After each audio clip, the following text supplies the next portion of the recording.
মাসে একবার করে পুকুরে এই যে 4 হাঁড়ি করে এই দেখুন চুন দেওয়া হচ্ছে। এই পুকুরটা বড় তো সেই জন্য।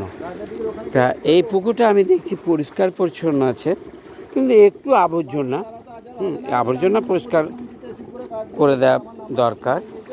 হ্যাঁ, আশা করি আবর্জনা পরিষ্কার হয়ে যাবে। ঘাটটা অপরিষ্কার আছে, আশা করি পরিষ্কার করে দেবে। তা এই দেখুন ক বস্তা আছে দেখি, 1 বস্তা 2 বস্তা দেখি, 1 2 3 4 5 6 7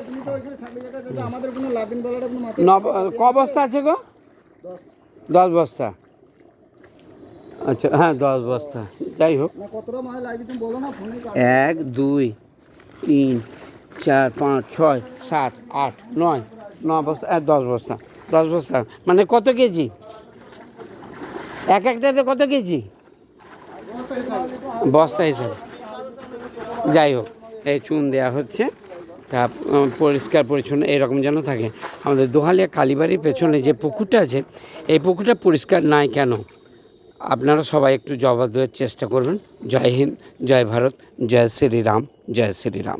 আমার যদি কোনো কিছু বলা ভুল ত্রুটি হয়ে থাকে, পৃথিবীর সমস্ত মানুষ আমাকে ক্ষমা করবেন। খবর পড়ছি আকাশবাণী। ধন্যবাদ। Good morning.